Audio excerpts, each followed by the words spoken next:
శ్రద్ధగా విందాం. Cell phones of చేసుకోండి. పిల్లల్ని మీ స్వాధీనంలో పెట్టుకోండి. కూర్చున్న వారు క్రమంగా కూర్చోండి. అందరూ భయముతో దేవుని మాటలు విందాం. సరిగ్గా అరగంట సేపు యెషయా పుస్తకం 1వ అధ్యాయం. యెషయా పుస్తకం 1వ అధ్యాయం 19-20 వచనాలు చదవగా విందాం.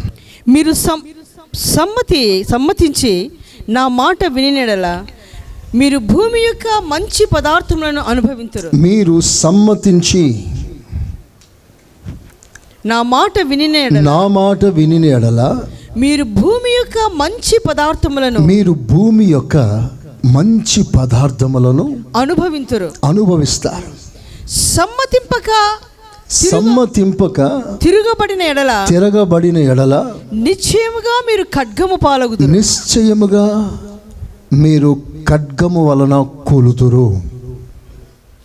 యెహోవా ఇలాగుననే సెలవిచ్చు. ఇది దేవుని మాట. అందరం చేతులు పైకెత్తుదాం ఒకసారి. ప్రభు మనందరితో మాట్లాడును గాక. మనందరి హృదయాలు దేవుడు తెరుచును గాక. సమ్మతి హృదయం దేవుడు మనలో కలిగించును గాక. చదవబడిన వాక్య భాగంలో 2 గుంపులు, 2 భాగాలు. సమ్మతించిన వారు ఒక గుంపు, సమ్మతించని వారు మరో గుంపు. సమ్మతించుట అనగా ఏకీభవించుట. దేవుని నోటి నుండి ఒక మాట విడుదలైతే ఆ మాటను వెంటనే అంగీకరించుట.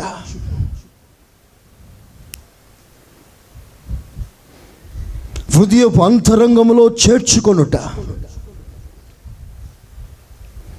మనసులో ఏ కొంచెమైన నిరాకారము లేకుండా, తిరుగుబాటు లేకుండా, వెంటనే అది ఎంత కఠినమైన,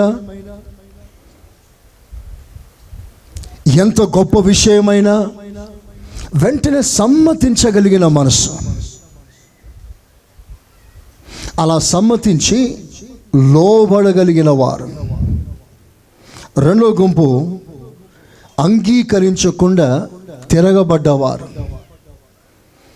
ఒక గుంపు వారు దీవించబడ్డారు, మరో గుంపు వారు శపించబడ్డారు. ఒక గుంపు వారు అద్భుతంగా వర్ధిల్లారు, మరో గుంపు వారు క్షీణించి, క్షామము చేత, కరువు చేత క్రమక్రమంగా క్షీణించి లేకుండానే పోయారు. ఈరోజు నాకు కొన్ని ప్రాముఖ్యమైన విషయాలు మనందరి మనసులో ఇది గొప్ప పాఠముగా దేవుడు స్థిరపరచునుగాక. మన దేశము అతి శ్రేష్టమైన పంట పండిస్తూ ఉంటుంది.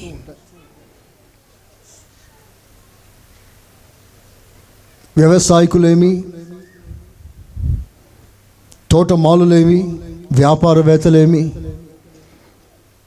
ఇండస్ట్రియలిస్ట్ ఏంటి, వారి పరిధిలో మన దేశం రకరకాల శ్రేష్టమైన పదార్థాలను ఉనికి చేస్తూ ఉంటారు, ఉత్పత్తి చేస్తూ ఉంటారు. శ్రేష్టమైన మంచి క్వాలిటీ కలిగిన వస్త్రాలు, leather goods, fruits, grain products, అది ఏదైనా సరే. కానీ బాధకరమైన విషయం ఏంటంటే మన దేశం ఉత్పత్తి చేస్తున్న ఎక్స్పోర్ట్ క్వాలిటీ, మంచి క్వాలిటీ మనము తినట్లేదు, మనం అనుభవించట్లేదు, అది బయటికి వెళ్ళిపోతుంది. దాని పేరు ఎక్స్పోర్ట్ క్వాలిటీ అని. మనం ప్రయాసపడి ఉత్పత్తి చేస్తున్న శ్రేష్టమైన పదార్థాలను మనం తినట్లేదు, దానిని మనం బయటికి పంపించేస్తున్నాం. వాక్యం సెలవిస్తుంది, మీరు సమ్మతించి నాకు లోబడగలిగిన ఎడల మీ దేశం ఉత్పత్తి చేస్తున్న శ్రేష్టమైన మంచి పదార్థాలు మీరు అనుభవిస్తారు. చప్పట్లు కొడతారా గట్టిగా? కొడాలి గట్టిగా. హల్లెలూయా. దేశము సంగతి పక్కన పెట్టండి. మీ గృహాల్లో మంచి పదార్థాలు అనుభవించేవారు చాలా తక్కువ. చాలా చాలా కుటుంబాల్లో మంచి పదార్థాలు అనగా ప్రేమ, దయ, కనికరం, సమాధానం, సంతోషం, ఆశానిగ్రహం, మంచితనం, ఇద్దరు కలిసి ఉండడం, ఒకరికొకరు లోబడడం, ఒకరినొకరు గౌరవించడం, ఒకరి పట్ల ఒకరికి మర్యాద సన్మానం చేసే ఈ సుగుణాలు, మంచి గుణాలు ఇవన్నీ కూడా బయటికి వెళ్ళిపోతున్నాయి, కుటుంబంలో ఉండట్లేదు. అలాంటి కుటుంబాల్లో కరువు, క్షామం, ఖడ్గం, రకరకాల బాధకరమైన పరిస్థితుల కుటుంబాల్లో చోటు చేసుకుంటుంది. దేవుని బిడ్డలే, ఆరాధనకు వస్తున్న దేవుని బిడ్డలే, కానీ వారి కుటుంబంలో ఉండవలసిన శ్రేష్టమైన అనుభవాలు వారి ఇల్లు దాటి బయటికి వెళ్ళిపోతున్నాయి. అందుకని ఎప్పుడు కంప్లైంట్స్, ఎప్పుడు ఫిర్యాదులు. ప్రభు దగ్గరికి వచ్చి ప్రార్థన చేసినప్పుడంతా నీ సొంత అక్కర్లు ఎక్కువైపోతాయి. ఇక దేశమును గూర్చి, ప్రజల గూర్చి ప్రార్థన చేసే సమయం అంత లేదు. కారణం, మన సమస్య నుంచి మనం బయట పడలేని పరిస్థితి. ఒక వ్యక్తి తాను ప్రశాంతంగా ఉన్నప్పుడే కదా 10 మందిని గురించి ఆలోచన చేయగలడు. తన కుటుంబం అన్ని విధాలుగా బాగుంది అని మంచి మనస్సాక్షి తను కలిగినప్పుడు ఇతర కుటుంబాన్ని గురించి ఆలోచిస్తాడు. తన కుటుంబ పరిస్థితే బాగులేనప్పుడు, తన కుటుంబం ఎప్పుడు గొడవలు, అసమాధానం, కొట్లాటలు, కరువులు, క్షామం వీటి మధ్యలో కొట్టుమిట్టులాడుతుంటే ఆ కుటుంబం ప్రభు దగ్గరికి మోకరించినప్పుడంతా తన బాధ చెప్పుకొని ఏడుస్తుంది తప్ప దేశాన్ని గురించి ఆలోచన చేయలేకపోతుంది. ఆలోచన చేయండి. మీరు ప్రభు దగ్గరికి వచ్చినప్పుడు మీ కుటుంబ సమస్యలు దేశ క్షేమము కంటే విస్తరిస్తున్నట్లుగా కనిపించినప్పుడు, అయ్యా నా ఇల్లు, నా కుటుంబం, నా తలనొప్పి, నా కడుపు నొప్పి, నా కరువు, నా పరిస్థితులు ఇవే మనం ప్రస్తావిస్తున్నాం. ఇందుకు కారణం ఏంటో తెలుసా? నా మాట కాదు, దేవుని మాట వినండి. మీరు సమ్మతించి ఇక్కడ పలికే ప్రతి మాట, మీరు బైబిల్ చదవకపోవచ్చు, బైబిల్ పూర్తిగా మీకు అర్థం కాకపోవచ్చు, నేను మీ భాషలో మాట్లాడుతున్నాను, మీకు అర్థమైన భాషలో మాట్లాడుతున్నాను, మీరందరూ గ్రహించగలిగిన పదాలే నేను పలుకుతున్నాను, సంస్కృతాలు ఏవి పలకట్లేదు, మీకందరికి అర్థమైన భాషలో మీ ఆధీనంలో మాట్లాడుతున్నాను. ఈ మాటలకి నువ్వు సమ్మతించగలిగితే, if you can agree what the word of God says, ఈ మాటలను సమ్మతించగలిగితే, ఈ మాటకు లోబడాలనే మనస్సు నీకు వస్తే, నేను చెప్తున్నాను, నీ ఇంట దేశం యొక్క మంచి పదార్థాలు అన్నీ నీవు అనుభవిస్తావు. చప్పట్లతో దేవుని ఘనపరచ, విశ్వాసంతో చప్పట్లతో దేవుని ఘనపరుస్తా. చెప్పండి యేసయ్యా స్తోత్రం అనండి. చెప్పండి గట్టిగా, యేసయ్యా స్తోత్రం, యేసయ్యా స్తోత్రం, యేసయ్యా స్తోత్రం. మారా అనుభవం మధురముగా మార్చగలవు నీవు, మారా అనుభవం మధురముగా మార్చగలవు నీవు. మహోన పాడదామా? దేవుని స్తుతించండి అందరూ చప్పట్లతో, పాటతో.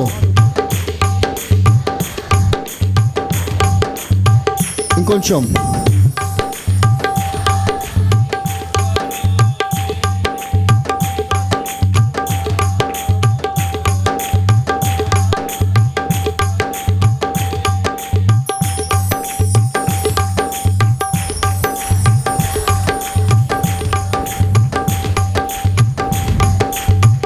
Yes, Lord.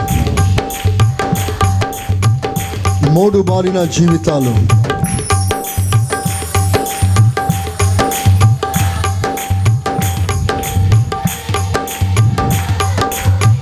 ఆమేన్ ఆమేన్.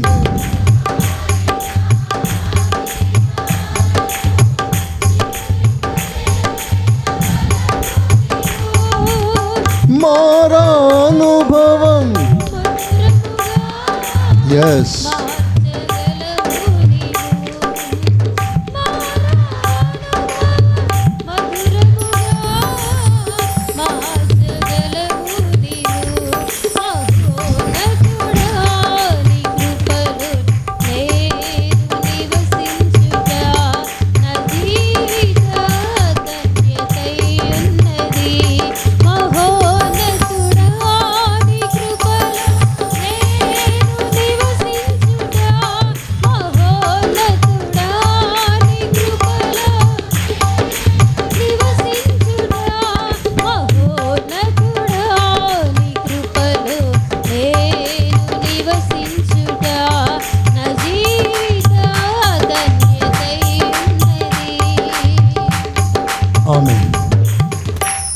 అలాంటి కార్యాలు చేయుటకు నిజంగా శక్తిగల దేవుని మనస్ఫూర్తిగా స్తోత్రాలు చెప్దామా?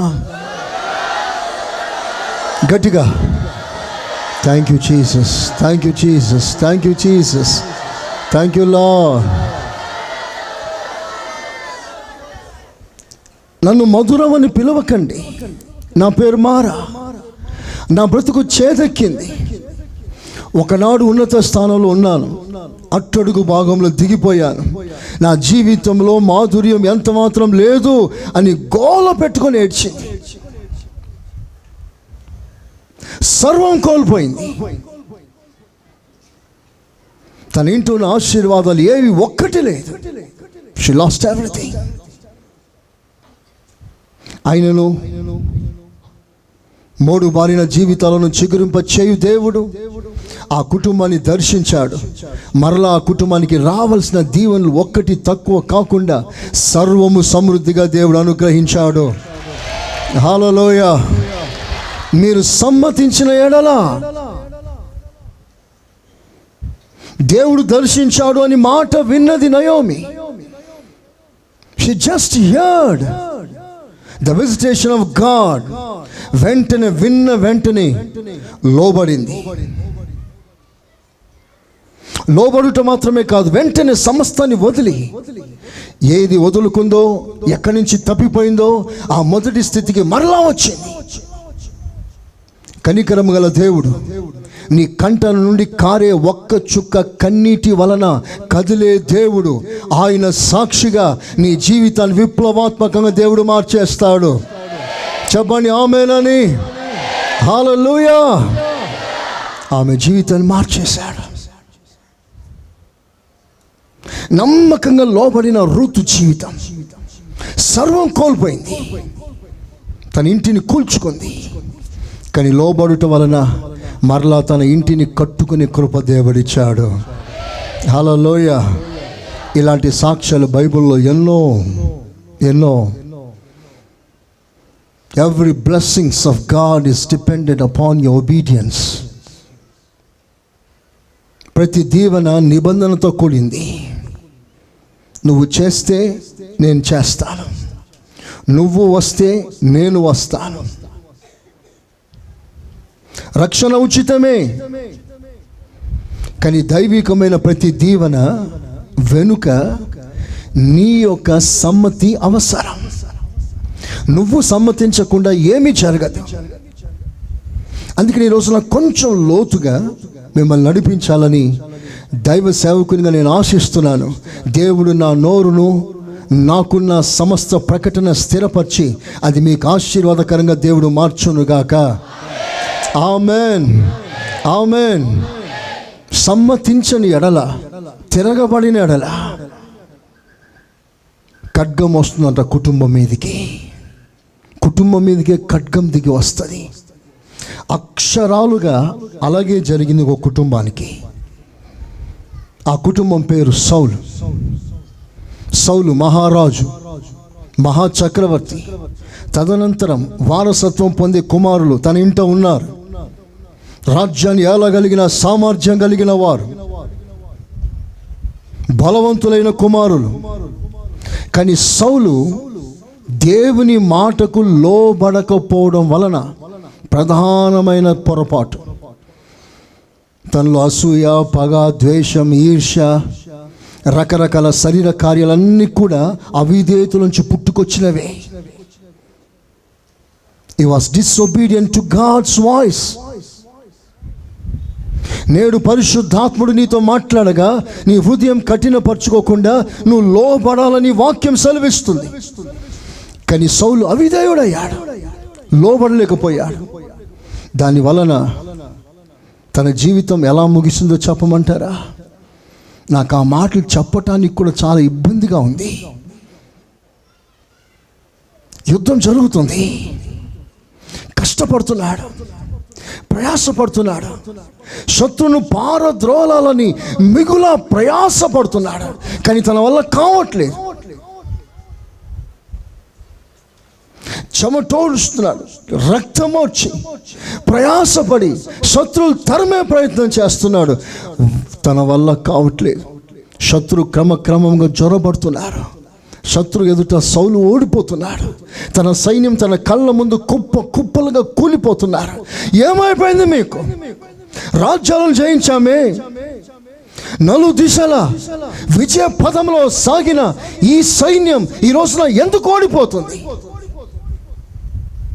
సౌలుకు అంతుపట్టని పరిస్థితి. గోల పెట్టుకొని ఏడుస్తున్నాడు, బలమంతా కూడబెట్టుకొని యుద్ధం చేస్తున్నాడు. ఓడిపోతా ఉన్నాడు. చివరికి తాను గెలవలేడు అన్న సంగతి పూర్తిగా తెలుసుకున్నాడు. తనకు సపోర్ట్ చేసే సైన్యం లేదు, నేల రాలింది. ఆ సమయంలో శత్రు చేతిలో పట్టబడితే పరిహాసం చేస్తారని, అవమానం చేస్తారని, చిత్రవద చేస్తారని, తోలు తీస్తారు, కంట్లో పొడుస్తారు, కాళ్ళు చేతులు నరికేస్తారు.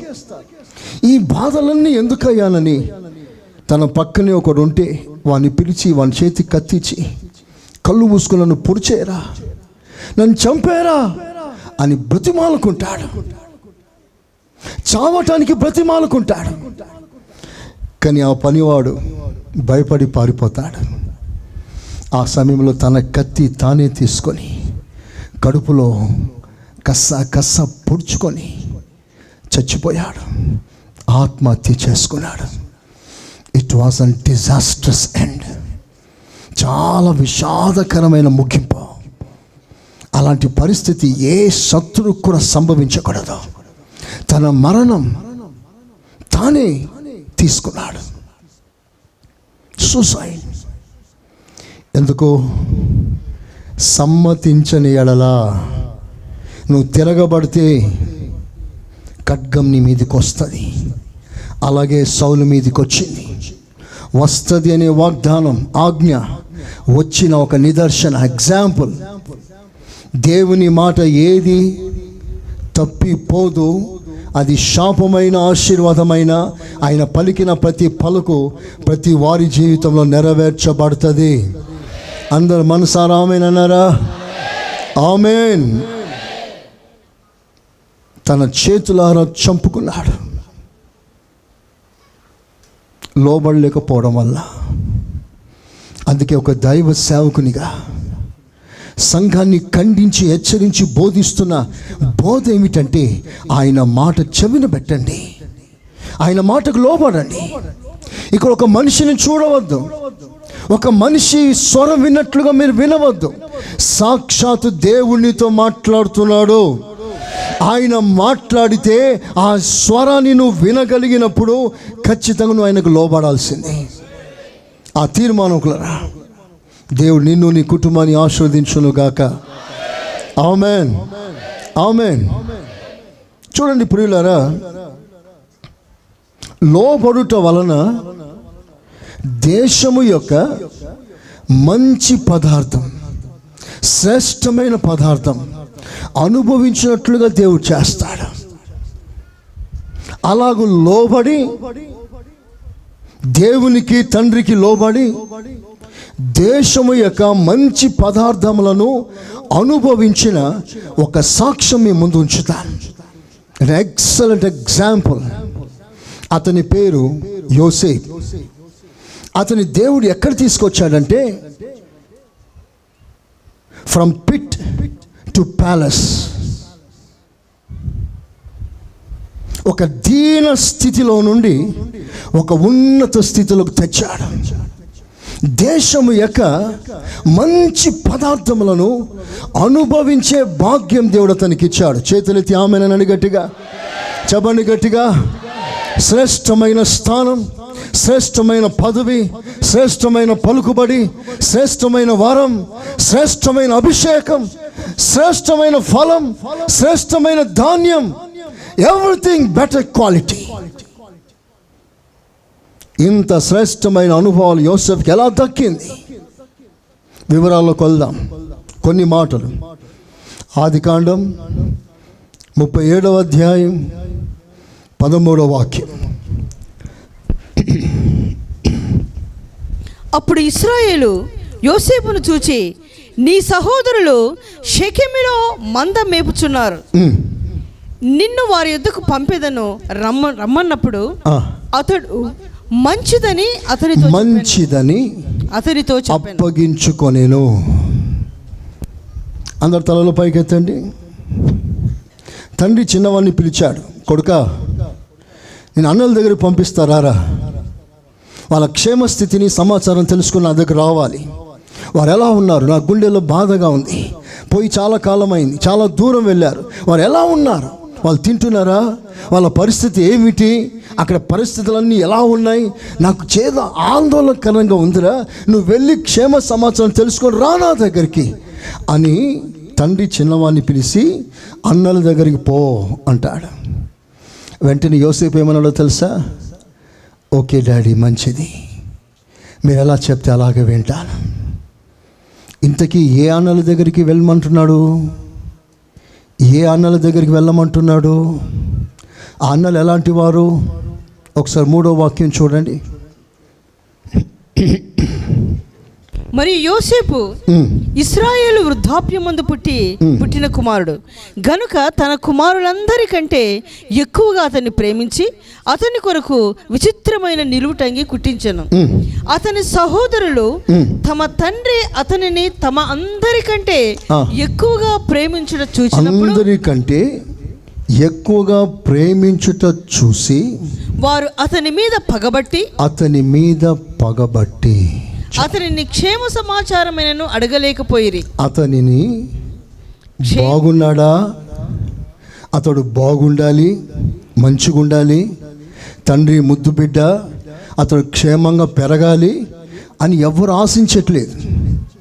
అంటే అన్నలందరూ యోసేపు పతనం, నాశనం కోరుకుంటున్నారు. మా అందరికంటే ఆ చిన్నవాడిని ఎక్కువగా ప్రేమిస్తున్నాడు అని తండ్రి ప్రేమని అపార్థం చేసుకోగలిగిన మనస్తత్వం వీరిది. ఒక మాట గమనించండి, ఈ అన్నలు ఏ అన్నలైతే తండ్రి ప్రేమను అర్థం చేసుకోలేని స్థితిలో ఉన్నారో వారి క్షేమ స్థితిని విచారించడానికే తండ్రి పంపిస్తున్నాడు. ప్రేమ లేదే పంపించాడా? వారు ఏమైతే తనకేంటంట, వారు తింటే ఏంటి, తినకపోతే ఏమిటి, వాళ్ళు పెద్దవాళ్ళు కదా, వాళ్ళు బ్రతుకుతారులే అని విడిచిపెట్టవచ్చుగా. తండ్రి వారి మీద ఉన్న ప్రేమను బట్టి, వారి మీద ఉన్న శ్రద్ధను బట్టి వారు ఎలా ఉన్నారో చూడమని విచారణగా పంపిస్తున్నాడు. This shows father's love. నేను చెప్పే మాట, ఆ సహోదరులు తండ్రి ప్రేమను అర్థం చేసుకోలేదు. ఆ సహోదరులు చిన్నవాడు కదా, చిన్నవాడి మీద ఎలాగో తండ్రికి ప్రేమ ఉంటుంది కదా, సహజం కదా అని అర్థం చేసుకొని అతని మీద పగబట్టారంట. యోసేపు ఏం చేశాడు? అతని మీద పగబట్టడానికి వాళ్ళందరినీ పక్కన పెట్టి డాడీ నన్ను మాత్రమే ప్రేమించమని ముందుకు వెళ్ళాడా? లేదే, తండ్రి తన ఇష్టము చొప్పున ప్రేమించాడు. దానికి యోసేపు ఎందుకు కారణం అవ్వాలి? పగబట్టారు. అతని క్షేమం విచారించలేదు, కోరలేదు, అతను నాశనం అవ్వాలని కోరుకుంటున్నారు. 4వ వాక్యం చూడండి. అతని సహోదరులు తమ తండ్రి అతనిని తమకు అందరికంటే ఎక్కువగా ప్రేమించడం చూచినప్పుడు వారు అతని మీద పగబట్టి అతనిని క్షేమ సమాచారం అడగలేకపోయింది. యోసేపు ఒక కలగని తన సహోదరులతో అది తెలియజెప్పగా వారు అతని మీద మరీ పగబట్టిరి. మీరు వింటున్నారా? పగబట్టిరి, మరీ పగబట్టిరి. ఇంకొంచెం కింద ఆ కళ భావం చెప్పిన తర్వాత అక్కడ ఆ సందర్భం చదవండి మళ్ళీ. అతడు ఇంకొక కలగని తన సహోదరులందరికీ తెలియజేసి, ఇదిగో నేను మరొక కలగంటిని, అందులో సూర్య చంద్రులను 11 నక్షత్రములను నాకు సాష్టాంగపడనని చెప్పాను. అతడు తన తండ్రితోనూ తన సహోదరులతోనూ అది తెలియజెప్పినప్పుడు అతని తండ్రి అతనితో, నీవు కనిన ఈ కల ఏమిటి? నేను నీ తల్లియు నీ సహోదరులను నిశ్చయముగా వచ్చి నీకు సాష్టాంగపడదుమా అని అతని గద్దించాను. అతని సహోదరులు అతని యందు అసూయపడిరి. ఇంకా పైన మీరు చదివితే మరీ అధికంగా పగబట్టిరి అని రాస్తుంటది. అతడు సహోదరులు, నీవు నిశ్చయముగా మమ్ము నేలేదవా, మా మీద నీవు అధికారి వగుదువా అని అతనితో చెప్పి అతని కళను బట్టి అతని మాటలను బట్టి అతని మీద మరింత పగబట్టిరి, అసూయపడిరి. అందరూ తలలో పైకెత్తండి. యేసయ్య స్వభావం మీకు చెప్తాను. దేవుడు నాకు ఇచ్చిన కృప, ప్రతి కాంటెక్స్ట్లో యేసయ్య స్వభావం కనబడాలి. అలా కనుపరుస్తున్నాను, దాన్ని మీరు అనుకరించాలని కోరుకుంటున్నాను. అందరూ చేతులెత్తి బిగ్గరగా ఆమేనండి. చేతులు పైకెత్తి ఆ కృప కావాలని అడగండి. ఆ కృప కావాలయ్యా, ఆ కృప కావాలయ్యా, ఆ కృప కావాలయ్యా. ఎవరి సహోదరులు అంటే పగబట్టారు, మరీ పగబెట్టారు, మరింత పగబట్టారు, అసూయపడ్డారు. చివరికి దేవుడు తనకు బయలుపరిచిన కళ అది. తనకి ఏ కళ రావాలో రాసుకొని పడుకుంటే ఆ కళ వచ్చిందా? దేవుడు బయలుపరిస్తే వచ్చిందా? చెప్పండి. అప్పుడు తన మీద ఎందుకు కోపం? దీనికి కారణం ఏంటో తెలుసా? వారు ఆత్మీయంగా ఆలోచన చేయట్లేదు, శరీరానుసారంగా ఆలోచిస్తున్నారు. They are carnal brothers, they have no spirituality. ఇలాంటి వారు చాలా తారసపడతారు. మన ప్రతి యాక్షన్ శరీర ప్రకారంగా తీసుకుంటారు. మన మాట వేరే విధంగా ఆలోచన చేస్తారు. They have no spiritual sense. నువ్వు ఏది మాట్లాడినా తప్పుగా అర్థం చేసుకునే ప్రజలు నీ చుట్టూ ఉంటారు. ఆత్మీయ కోణంలో ఆత్మీయ భావంతో అంగీకరించలేరు. Because they are carnal. ఆ కళ, ఆ దర్శనం ఎంత అద్భుతమైంది. దేవుడు బయలుపరిచాడు కనుక దేవుని స్తుతించాల్సింది. మనలో ఒక వాడు దేశానికి రాజు కాబోతున్నాడు అని సంతోషం వారికి లేదే. మనలో ఒకడు గొప్పవాడు కాబోతున్నాడు అన్న కాన్సెప్ట్ వారికి లేదే. చిన్నవాడు చిన్నవానిగానే ఉండాలి, ఎక్కువ మాట్లాడకూడదు వాళ్ళ కాన్సెప్ట్. ఇదే శరీరం. ఎప్పుడు జూనియర్గానే ఉండిపోవాలి, ఎప్పుడు బలహీనుడుగా ఉండిపోవాలి, ఎప్పుడు కొరత గలవాడు కొరతగానే ఉండిపోవాలి, ఎప్పుడు కూడా కామన్ మ్యాన్ కామన్గానే ఉండిపోవాలి. ఇదే ఆశిస్తుంది ప్రపంచం. వారి స్థాయి దాకా ఎవరిని రానివ్వరు, వారు ఉన్న స్థితిలోకి ఎవరిని పైకి ఎదగనివ్వరు. They have to be quenched out. This is carnal feelings. ఇదే సహోదరులు కలిగిన అనుభూతి. అలాంటి సహోదరులు వారు. ఇప్పుడు తండ్రి అంటాడు, కొడుక నీ అన్నల దగ్గరికి పోయిరారా అంటాడు. నేను ఈ పనికి మన అన్నల దగ్గర నేను పోవడమా? నా వల్ల కాదు డాడీ, నేను పోలేను, నువ్వేమన్నా అనుకో, నేను మాత్రం పోను. ఈ డైలాగ్ మనది. మన గిట్టని వారు ఎవరైనా ఉంటే, మనకు వ్యతిరేకంగా మాట్లాడిన వాళ్ళు ఎవరైనా ఉంటే వాళ్ళ గుమ్మం తొక్కటానికి ఇష్టపడం. అవునా కాదా? ఒప్పుకోండి, అవునా కాదా? That's fact. నన్ను ఇంత అంటాడా, నాకే ఇంత వ్యతిరేకంగా మాట్లాడతాడా, 10 మందిలో ఇలాగ చేస్తాడా అని పొరపాటున ఆ గుమ్మం తొక్కటానికి ఇష్టపడం. కానీ ఇప్పుడు యోసేపు ఎవరి క్షేమం విచారించడానికి వెళ్తున్నాడంటే తన క్షేమం విచారింపని సహోదరుల విచారణ చేయటానికి తాను వెళ్తున్నాడు. మీరు అక్కడ 4వ వాక్యం చూస్తే 4th verse, అతని సహోదరులు తమ తండ్రి అతనిని తమ అందరికంటే ఎక్కువగా ప్రేమించుట చూచినప్పుడు వారు అతని మీద పగబట్టి అతనిని క్షేమం సమాచారమైనను అడగలేకపోయిరి. చూసారా, యోసేపు బాగోలు కూడా వాళ్ళకి అవసరం లేదు. వాడు ఎలా ఉంటే మనకేంటంట, వాడు బాగుపడాలని ఆలోచన వీరికి ఏమాత్రం లేదు. బాగుపడాలని ఆలోచన కొంచెమైనా లేని వారి క్షేమం విచారించటానికి తమ్ముని పంపిస్తే, డాడీ నీ చిత్తము చొప్పున చేయటం రెడీ, వెళ్తాను డాడీ అని తన్ను తాను అప్పగించుకున్నాడు. ఒక మాట మీకు గుర్తు చేస్తాను. మీకు వ్యతిరేకంగా మాట్లాడే వారి విషయంలో సంగమా వినండి, కోట్ల రూపాయల మాటలు ఇవి. అంగడిలో దొరకవు, పుస్తకాల్లో దొరకవు, గూగుల్లో దొరకవు. ఇది దేవుని మనసుకు సంబంధించిన గొప్ప మాట.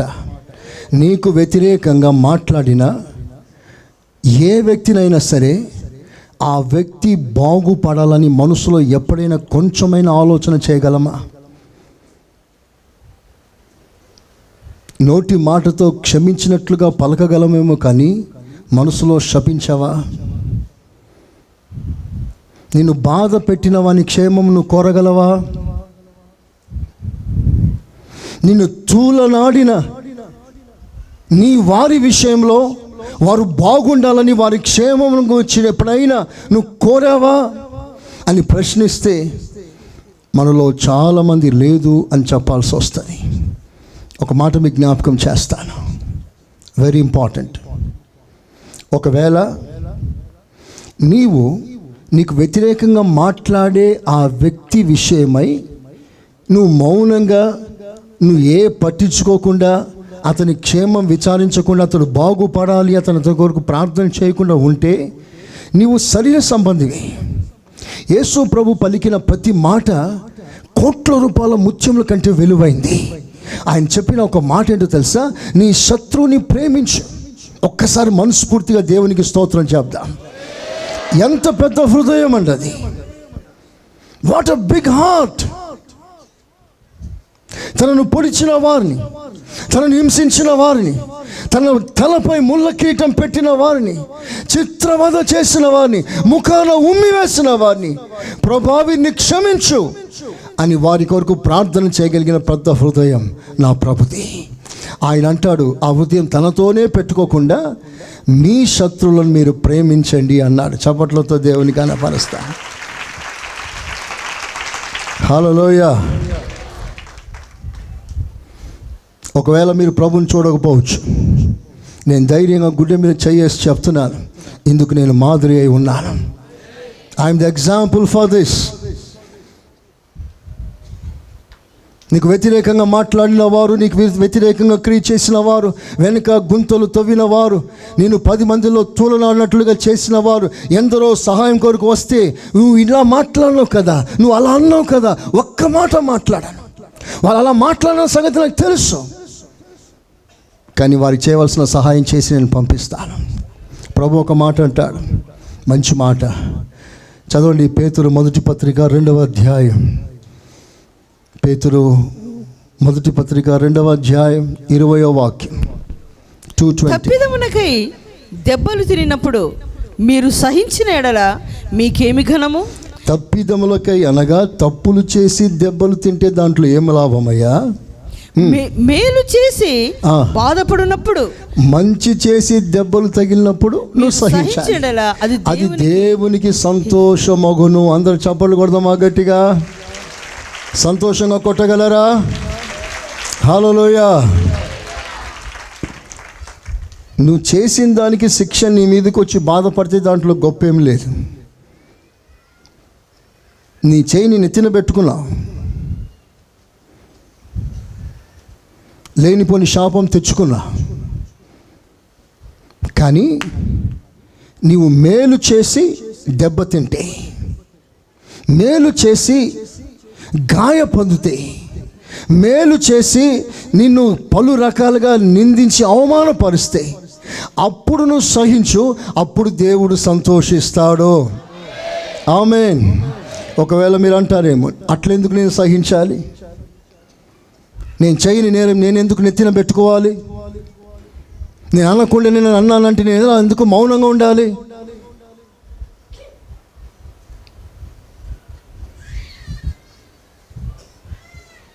అనవసరంగా నేను చేయలేదు కదా, నేనెందుకు మౌనంగా ఉండాలి అని ఆవేశం పొంగొస్తాయి.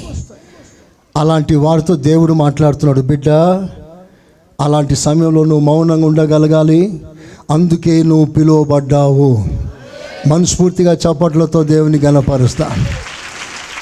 మనస్ఫూర్తిగా యేసయ్యా స్తోత్రం అనండి. చెప్పండి గట్టిగా, చెప్పండి గట్టిగా. ప్రేమించుటే నీ గుణమా, తలవంచుటే నీ చిత్తమా. ప్రేమించుటే నీ గుణమా, తలవంచుటే నీ చిత్తమా. పాడదామా? ద్వేషమే తెలియదా నీకు, కోపమే రాదా నీకు. పాడదాం.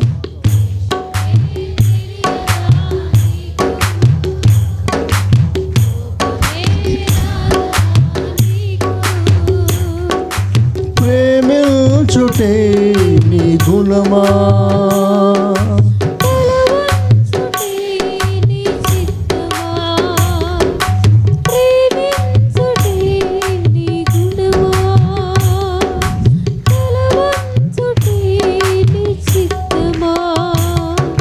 ద్వేషమే తెలియదా నీకు,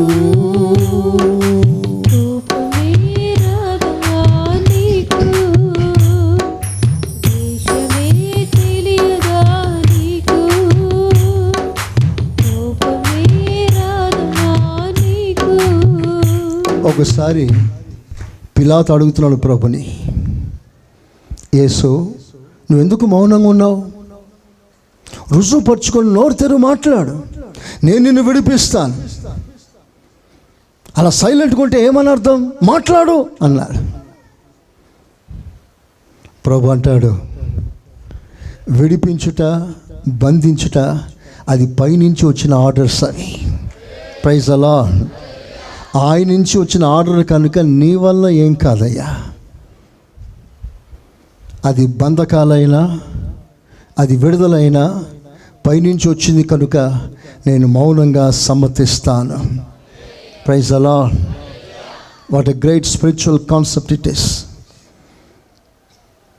ఈ మాట మీరు ముద్ర వేసుకోండి. పైనుంచి వచ్చింది, నేను అంగీకరించాలి. అది మేలైనా కీడైనా, బంధకమైన విడుదలైన, లాభమైన నష్టమైన ఆయన వలన కలిగినది కనుక నేను ఏది వద్దనను అన్నీ యేసయ్యను బట్టి, యేసయ్య ప్రేమను బట్టి నేను అంగీకరిస్తాను. అలా చెప్పగలవారు చేతులెత్తి ఆమేనని గట్టిగా. హల్లెలూయా. మేలు చేసి కీడు అనుభవించు.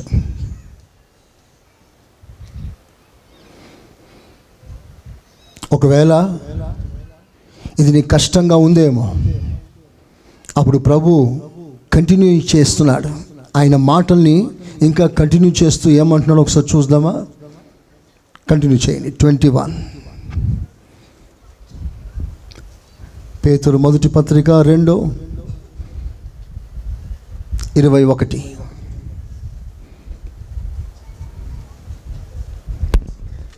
క్రీస్తు కూడా మీ కొరకు బాధపడి, క్రీస్తు కూడా నాతో కలిసి చెప్తారు అందరూ, క్రీస్తు కూడా. అందరు చెప్పండి గట్టిగా. కూడా అంటే ఏంటి? కూడా, నేను కూడా, నువ్వు కూడా అంటే నీతో పాటు ఇంకెవరైనా ఉన్నారని అర్థం. ఆ మాటలో ఉన్న అర్థం తెలియాలంటే కంటిన్యూగా చదవండి. 20, 21 రెండు కలిసి చదవండి. తప్పిదమునకై దెబ్బలు తిరిగినప్పుడు మీరు సహించిన ఎడల మీకేమి ఘనము? మేలు చేసి బాధపడినప్పుడు మీరు సహించిన ఎడల మీరు అప్పుడు సహించగలిగితే అది దేవునికి హితం, అది దేవునికి సంతోషం. ఇందుకే మీరు పిలువబడ్డారు. క్రీస్తు కూడా అలాగే శ్రమ పడ్డాడు మీ కొరకు బాధ. ఇది మీకు మాదిరి. చప్పట్లు కొడదాం ఒకసారి గట్టిగా. హల్లెలూయా. వినండి. ఇది మీకు మాదిరి. ఏమిటయ్యా నాకు మాదిరి అంటే, నేను యేసయ్య కూడా ఏమనుభవించాడు? మేలు చేసి కీడు అనుభవించాడు. యేసయ్య కూడా ఆయన ఎక్స్పీరియన్స్ తాను వ్యక్తపరచడానికి ముందుగా నువ్వు అలా చేయి అని సందేశం ఇస్తున్నాడు. నీవు మేలు చేసి కీడు అనుభవించు. యేసయ్య కూడా అలాగూ బాధపడ్డాడు. ఎలాగూ బాధపడ్డాడు? ఏ చేతులతో రొట్టెలు పంచాడో, ఏ చేతులతో స్వస్థత ఇచ్చాడో, ఆ చేతులకి మేకుల గాయం. అందరి ఉపకారి, అందరికీ మేలు చేస్తాడు, అందరినీ బాగు చేస్తాడు, అందరూ బ్రతకాలని కోరుతాడు. అలాంటి వారికి వాళ్ళు చేసిన పని ఏమిటో చూసారా? ఉదయకాలం లేవడంతోనే ప్రజలకి మేలు చేస్తూ తిరిగేవాడు. మేలు చేస్తూ, ఉదయాన మేలు చేస్తూ సంచరిస్తాడు. అలా మేలు చేసిన యేసయ్యకి ప్రజలు కీడు చేశారు. ఎందరికో రొట్టెను పంచిపెట్టిన యేసయ్యకి రాళ్ళ దెబ్బలు.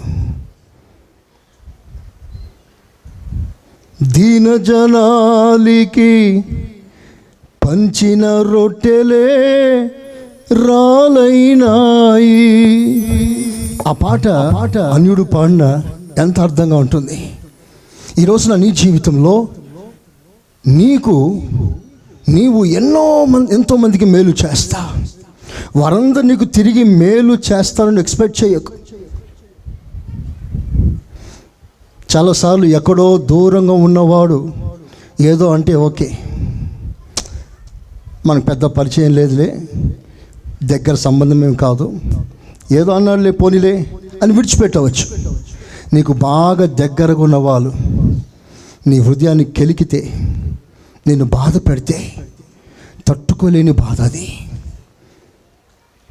ఆ బాధ తట్టుకోలే. ఎవరో ఏదో అంటే పర్వాలేదు, దగ్గరున్నాడయ్యా, అసలు ఆయన అట్లా అంటాడని అనుకోలేదయ్యా, ఈయన కూడా ఇట్లా మాట్లాడిండా, నేను ఎక్స్పెక్ట్ చేయలేదు, కలలో కూడా అనుకోలేదయ్యా అని మనం ఫీలింగ్ వ్యక్తపరుస్తాం. అది తట్టుకోలేం. నువ్వు ఎంత మేలు చేసినా ప్రజల్ని కీడు చేస్తారు. నువ్వు ఆశ్చర్యంగా చూడనక్కర్లేదు. ఇందుకే నువ్వు పిలువబడ్డావు. అందరు చెప్పండి గట్టిగా ఆమేనని. ఆమేన్. కనుక నా ప్రియ దేవుని బిడ్డలారా, ఇప్పుడు యోసేపు ఎక్కడికి వెళ్తున్నాడయ్యా అని అంటే, తనకు కీడు చేసిన వారికి తిరిగి మేలు చేయటానికి వెళ్తున్నాడు. Praise the lord. నేను ఆయన ముఖం చూడను, ఆ ఇంటి గుమ్మం తొక్కను, అట్లాంటి మాటలు చెప్పకండి. అన్యులు చెప్పే మాట. అవకాశం వచ్చిందా? నీకు కీడు చేసిన వారికి సహాయం చేసే అవకాశం వచ్చిందా? మంచి మనసుతో సహాయం చేయడానికి వెళ్ళండి. దేవుడు మిమ్మల్ని ఆశీర్వదిస్తాడు. అందరూ ఆమేనందమా? హల్లెలూయా. ఇప్పుడు యోసేపు కానాను నుండి షేకెంకి వెళ్తున్నాడు. కానాను నుండి షేకెంకి 143 కిలోమీటర్లు, 143 కిలోమీటర్స్. ఆ రోజుల్లో బైకులు, మోటార్ సైకిల్, కార్లు లేవు. నడక లేతే గాడిద, వీటి మీదనే సవారీ. చరిత్ర చెప్తుంది, కానాను నుండి షేకెం వరకు 1 వీక్, ఒక వారమంతా నడవాలి. ఒక వారమంతా నడిచి షేకెం చేరుకోవాలి. వెంటనే సరే డాడీ అన్నాడు. బహుశా తనతో ఎవరు వచ్చినారో మనకు తెలియదు. అన్నలు అంతమందికి భోజనం తీసుకెళ్ళాలి, వాళ్ళ బాగోలంతా మరలా సమాచారం అందించాలి. మంచి హృదయం కలిగిన వాడు యోసేపు. యోసేపుకి ఏ పగ, ఏ ద్వేషం, ఏ కుట్ర, ఏ కపటం లేదు. ఎలా లేదని చెప్పగలమంటే, ఒకవేళ ఉంటే ముందుకు వచ్చేవాడు కాదు. నేను పోను డాడీ అని చెప్తాడు. వాళ్ళకి అలా మాట్లాడాడు, వాళ్ళు అలా చేశారు, నేనేంటి వారికి సహాయం చేసేది, ఇట్స్ ఇంపాసిబుల్, నేను పోను, మీరు ఏమైనా అనుకోండి అని చెప్పాలి. కానీ యోసేపు వాళ్ళు చెప్పలేదు. కారణం ఏంటో తెలుసా? యోసేపు హృదయంలో ఏ కపటము లేదు. యేసయ్యకు మంచి స్తోత్రం చెప్పండి గట్టిగా. కపటం లేని హృదయంతో దేవునికి లోబడాలి. వితౌట్ మర్మరింగ్, సనగకుండా, సంశయించకుండా, వ్యతిరేక భావాలు లేకుండా మనపూర్వకంగా దేవునికి లోబడాలి. లోబడ్డాడు యోసేపు. ఒక వారం రోజులు ప్రయాణం, నడిచి నడిచి నడిచి నడిచి మొత్తం మీద షేకెం చేరుకున్నాడు. విచిత్రం ఏంటంటే షేకెంలో వారు లేరు. షేకెంలో లేరు. లేరు అనేసరికి నువ్వేం చేయాలి? డాడీ నన్ను షేకెం దగ్గర పోమన్నాడు, షేకెంలో లేరు, చలో రిటర్న్, వెళ్ళిపోదాం అని వెళ్ళిపోతాం. ఒకవేళ డాడీ అడిగితే ఏమైంది నా కొడుక, నువ్వు పొమ్మని దగ్గరికి పోయాను, లేరు, వచ్చేసాను డాడీ అని చెప్పాలి. అది సహజం. అలా చేయడం తప్పేం లేదు. ఎందుకంటే డాడీ చెప్పిందంతా నెరవేర్చేశాడు. షేకెం దాకా పొమ్మన్నాడు. That was the only commandment given to Joseph. That was fulfilled. Shechem పోయాడు, అక్కడ లేరు, వెళ్ళిపోవాలి. కానీ అతను ఆరాటం ఏంటో తెలుసా? అటు ఇటు తిరుగుతున్నాడట. అటు ఇటు తిరుగుతున్నాడు. నాన్నలు ఎక్కడ వెళ్ళారు, నాన్నలు ఎక్కడ. అతని కలవరము, అతని బాధ, ఇబ్బంది చూసిన ఒకడు, ఏంటయ్యా ఇంత ఫీల్ అవుతున్నావు, ఇంత టెన్షన్గా ఫీల్ అవుతున్నావు ఏంటయ్యా అంటే, మా బ్రదర్స్ ఉండాలి అక్కడ, మంద కాపర్లు, వాళ్ళ కనబడట్లేదయ్యా, వాళ్ళు ఎటో పోయారయ్యా. అప్పుడు అతడు అంటాడు, వాళ్ళని నేను చూశానయ్యా, వాళ్ళు ఇక్కడ ఉండగా దోతానునకు వెళ్దామని వారు మాట్లాడుకోవడం నేను విన్నాను. ఆ విన్న వ్యక్తి నేనే, సాక్షిని. ఇదిగో నేను చెప్తున్నాను, వాళ్ళు ఇక్కడ లేరు, దోతానికి వెళ్ళారు అని అతడు సాక్ష్యం ఇచ్చాడు. ఒక మంచి విషయం చెప్తున్నా వినండి. దేవుడు యోసేపుని ఎలా పరీక్ష చేస్తున్నాడో వినండి. The clear examination for Joseph. అన్నలో మాట్లాడుకోవడం ఏమిటి, అలా మాట్లాడేటప్పుడు ఆ వ్యక్తి అక్కడ ఉండడం ఏమిటి, ఆ వ్యక్తులు మాట్లాడుకున్న మాటలు ఈ వ్యక్తి వినడం ఏమిటి, విన్న వ్యక్తి యోసేపుకి ఎదురుపడడం ఏమిటి, యోసేపు అడగడం ఏమిటి, యోసేపుకి ఇతడు సమాధానం చెప్పడం ఏమిటి. ఇదంతా కోఇన్సిడెన్సా? కాదే. This was God's plan. God was examining Joseph. నువ్వు చేస్తావా, చేయవా?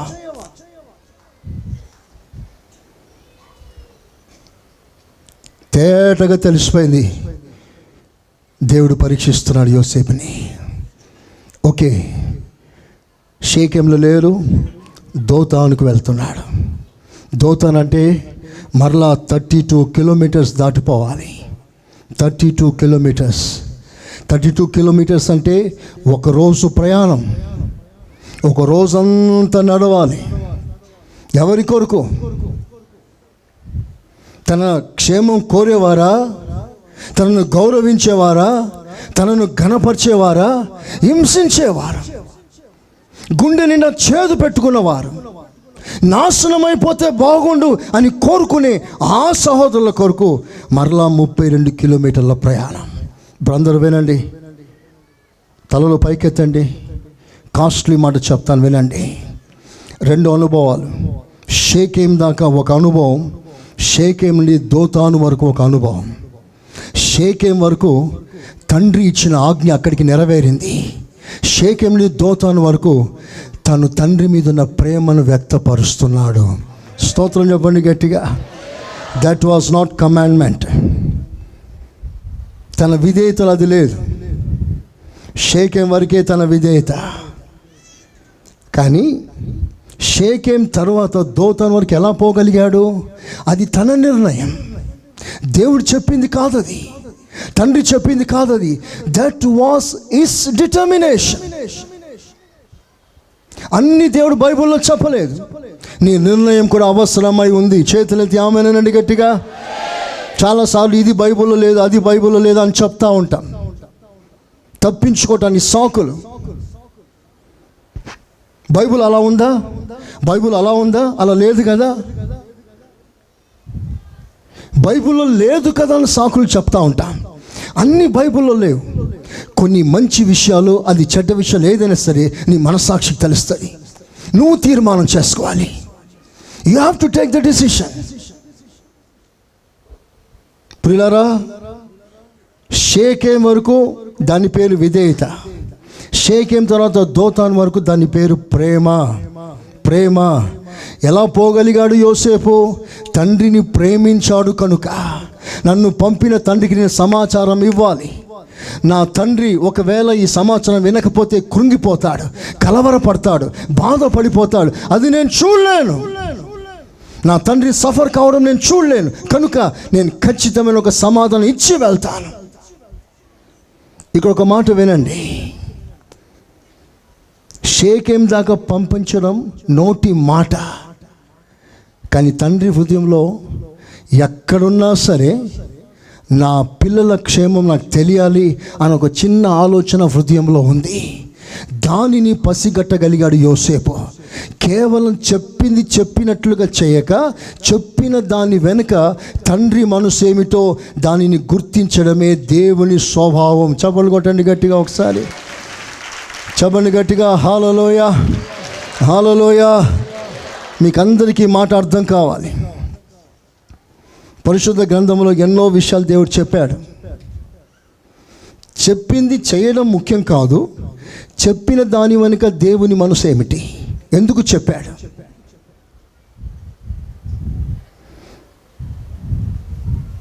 ఎందుకు చెప్పాడు? ఆ కారణాన్ని పరిశోధించగలిగిన కృపను పొందుకోగలిగితే చెప్పనివి ఎన్నో నువ్వు చేయగలం. Praise the lord. యోసేపు రెండు చేశాడు. చెప్పింది చేశాడు, చెప్పనిది చేశాడు. స్తోత్రం చెప్పండి గట్టిగా. మంచిగా చెప్పలేదు మీరు. హల్లెలూయా. ఇంకొంచెం మంచిగా చెప్పండి. చేతులు పైకెత్తుతారా? చెప్పండి. యేసయ్యా, నువ్వు చెప్పింది చేస్తాను, నువ్వు చెప్పనివి కూడా చేసే కృప నాకు కావాలి. వినండి ఒకసారి. యేసు ప్రభు ఏమన్నాడంటే, మిమ్మల్ని ఎవరైనా 1 మైలు దూరం నడవమంటే మీ 2వ మైలు కూడా నడవండి అన్నాడు. చెప్పండి, ఏమన్నాడు? 1 మైలు నడవమంటే 2వ మైలు నడవమన్నాడు. 2వ మైలు దేవుడు చెప్పింది కాదు, చెప్పింది 1 మైలే, నడిచింది 2వ మైలు. మీకు అర్థం కావాలి. ఒకరోజు ఎలియాజర్ రిబ్కాతో అడుగుతాడు, నాకు దాహంగా ఉందమ్మా, నీళ్ళు పోయమ్మా అని అడిగాడు. అప్పుడు రిబ్కా ఏం చేసింది? తన దాహం తీర్చడం మాత్రమే కాదు, తనతో కూడా ఒంటెల దాహం కూడా తీర్చగలిగింది. ఆమేన్.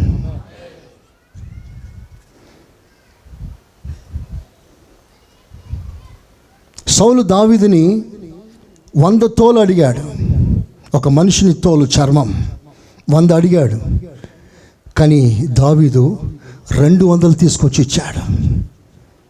పాఠం ఏంటో తెలుసా? ఎలియాజర్ తన దాహం తీర్చడం 1 మైలు, ఒంటెల దాహం తీర్చడం 2వ మైలు. 100 తోలు 1 మైలు, 100 తోలు 2వ మైలు. ప్రభు నీతో చెప్తున్న మాట, నువ్వు చెప్పిందే చేసి కూర్చోవడం కాదు.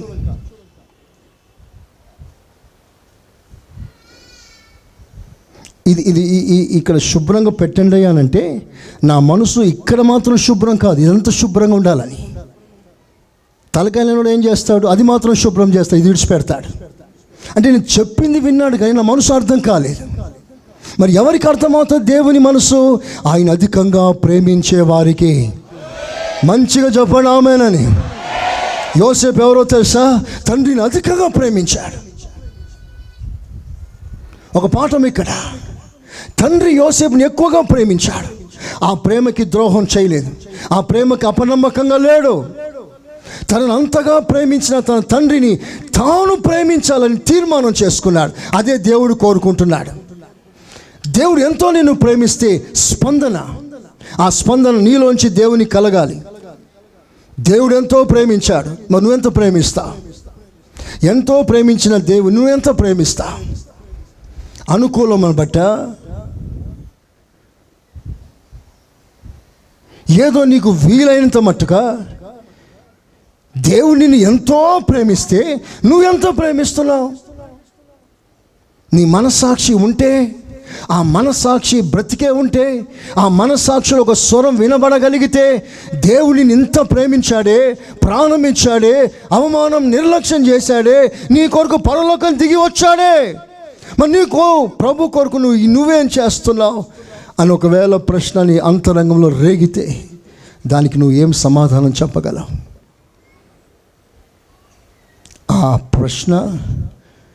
ఆ ప్రశ్నకు సమాధానం మీకే విడిచిపెడుతున్నాను. దేవునికి తృప్తికరమైన సమాధానం ఇచ్చి దేవుని సంతోషపరుస్తారో, దేవునికి అసంతృప్తి కలిగించి నిన్ను నీవే మెప్పు పొందటానికి దేవునికి పూర్తి స్థాయిలో లోబడకపోతే అది నీ ఇష్టం, అది నీ చేతిలో ఉంది. అందుకే ఈ రోజున ప్రభు నీతో మాట్లాడే శ్రేష్టమైన మాట, యోసేపు తండ్రిని ఎక్కువగా ప్రేమించాడు కనుక తండ్రి మనసులో ఉన్న ఆందోళన గుర్తించగలిగాడు. తండ్రి ఎంత బాధపడుతున్నాడో గ్రహించగలిగాడు. ఆ ప్రేమను బట్టి నువ్వు అధికంగా ప్రభుని ప్రేమిస్తే ఆయన మనసులో ఉన్న సంగతులన్నీ దేవుడు నీకు బయలుపరుస్తాడు. వాక్యం 2 రకాలంటాను, లోగోస్, రీమా. రాయబడింది లోగోస్, బయలుపరచబడింది అంటే దేవుని మనసులో ఉన్నది రీమా. దానిని గ్రహించగలిగిన వాడు ఎవరు అంటే దేవుని అధికంగా ప్రేమించగలిగిన వారు. Praise the lord. మీరు ఎంత ప్రేమిస్తారో అంతగా ప్రార్థన వేళలో పరలోకం మీ కొరకు తెరవబడుతుంది. ఇది చాలా తక్కువ మందికి ఎక్స్పీరియన్స్. నువ్వు ఎంత ప్రేమిస్తావో రా ప్రభు దగ్గరికి, రా మోకాలు మీదకుంటూ. నువ్వు ఆ ప్రార్థన వేళలో ఎన్నో విషయాలు దేవుడు నీతో మాట్లాడతాడు, ఎన్నో విషయాలు నీకు బయలుపరుస్తాడు. చెప్పింది చెప్పినట్లుగా చేయడం కాదయ్యా, చెప్పినప్పుడు ఆయన మనసు ఏమిటో గ్రహించడమే గొప్ప విషయం. అది తెలియాలంటే నువ్వు దేవుని ఎక్కువగా నువ్వు ప్రేమించాలి. Praise the lord. అలా ప్రభుని ప్రేమించే మనసు నీకు రాగలిగితే గొప్ప ప్రత్యక్షతలు దేవునికి ఇస్తాడు. ఆ ప్రత్యక్షతలు పొందుకోగలిగితే నువ్వు కదల్చబడవు, ఎన్నడూ కదలవు. 100 మంది 100 రకాలుగా మాట్లాడినా నీ పునాది బండ మీద వేసినట్లుగా ఉంటుంది. Nothing can shake you. అలాంటి వారై నా విశ్వాసులు ఉండాలని నేను కోరుకుంటున్నాను. అందరు ఆమెనన్నారా మనస్ఫూర్తిగా? ఒక్కసారి గట్టిగా ఆమెనండి, గట్టిగా మీ బలమంతా ఉపయోగించండి ఒకసారి. ఏ ప్రభావం, ఏ శక్తి, ఏ బలహీనత మిమ్మల్ని ఎన్నడూ కదిలించలేనంత లోతుగా వేయబడాలి మీ పునాది. Praise the Lord. హల్లెలూయా. ఎవరో ఏదో అంటే గాలి కొట్టుకొని పోయి పొట్టులా మీరు ఉండకూడదు. దుర్దినాలు ఇవి, రకరకాల పరిస్థితులు మనం వింటాం. వీటి మధ్యలో ఒక బలమైన పునాది వేయబడిన ఒక విశ్వాసిగా ప్రభు కొరకు ఎదురు చూడగలిగిన అభిషేకం పొందుకుంటూ నువ్వు సాగిపోవాలి. Praise the lord. యోసేపు తండ్రిని ఎక్కువగా ప్రేమించాడు కనుక దోతాను వరకు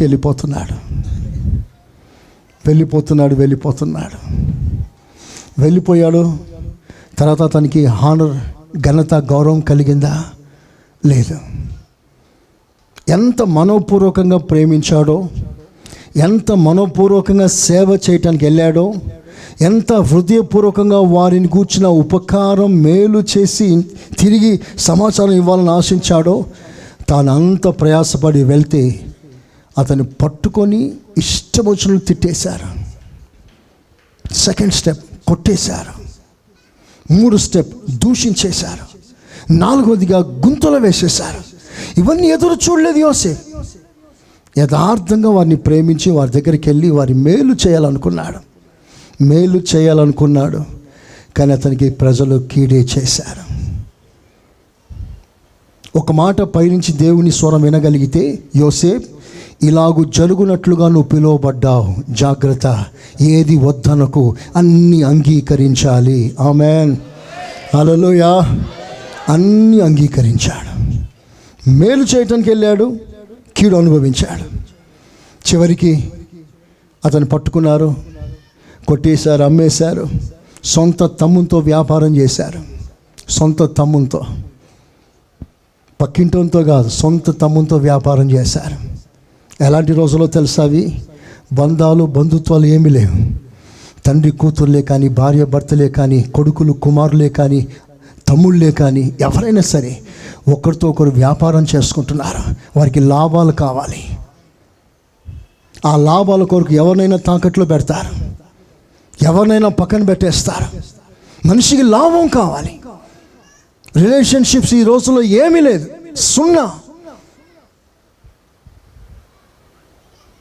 ఆ బంధాల విషయంలో గౌరవాలు ప్రజలలో క్షీణించిపోతుంది. సొంత వారే తమ సొంత వారిని దూషిస్తారు, అవసరమైతే వారి మీద వ్యాపారం చేస్తారు.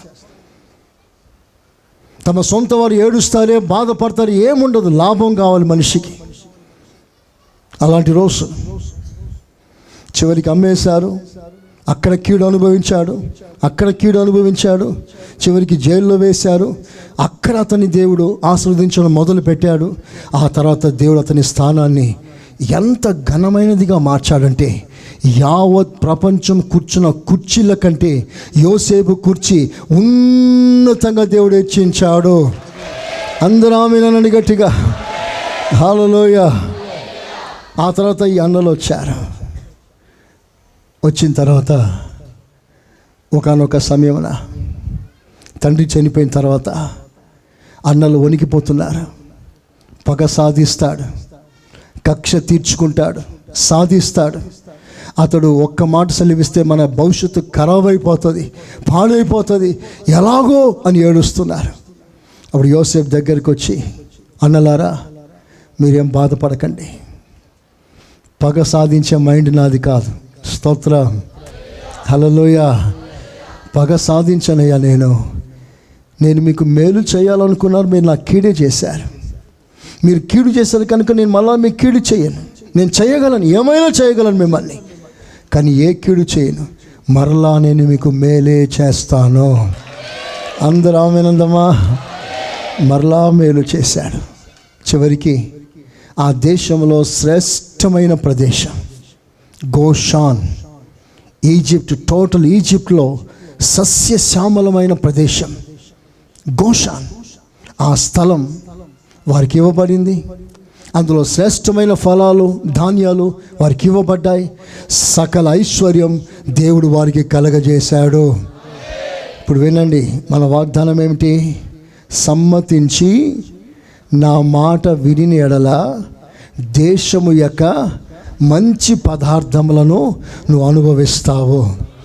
అలాగే యోసేపు అనుభవించుటకు కారణం ఏంటంటే మనపూర్వకంగా లోబడ్డాడు. Praise the Lord. మన దేవునికి ఎలా లోబడాలి అన్నదే మన సబ్జెక్ట్. అదే మన series study, how to obey the Lord. This is a title for our series. మొదటిగా మనం ఏం నేర్చుకున్నామంటే ఆలస్యం చేయకుండా లోబడాలి. రెండవదిగా సందేహించకుండా లోబడాలి.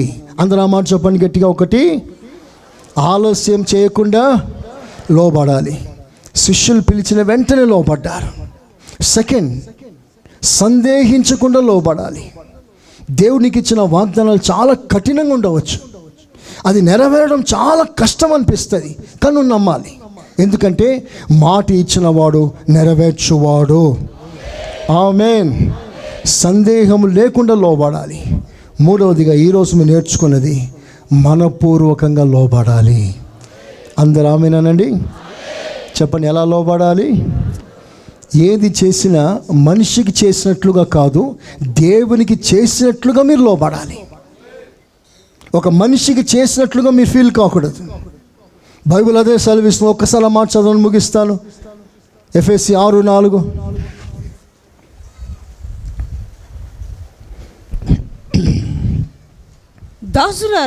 దాసులారా యథార్థమైన హృదయము గలవారై, యథార్థ హృదయముతో భయముతోను వణుకుతో క్రీస్తునకు వలె శరీర విషయమై మీ యజమానులైన వారికి క్రీస్తుకు లోబడినట్లుగా మీ శరీర ప్రకారమైన యజమానులు ఎవరైనా కానీ, వారు బాసే కానీ, ఎండిఏ కానీ, ఇంకేదైనా పెద్ద ఆఫీసరే కానీ, మీ పైన అధికారియే కానీ, నీ ఇంట్లో తల్లియే కానీ, తండ్రియే కానీ, ఒక ఇంట్లో ఒక భార్యకి భర్త తల యజమాని, తన భర్తే కానీ, ఒక సంఘానికి తల దైవ సేవకులే కానీ, ఇంకెవరైనా కానీ, ఒక అధికారి స్థానంలో ఉన్న ప్రతి వారికి ఒక మనిషికి లోబడినట్లుగా కాక, మనుషులను సంతోషపెట్టువారు చేయునట్లు, మనుషులకు సంతోషపెట్టినట్లుగా చేయకుండా, కంటికి కనబడుటకే కాక వాళ్ళు చూస్తారు వీళ్ళు చూస్తారని మెప్పు కొరకు చేయక,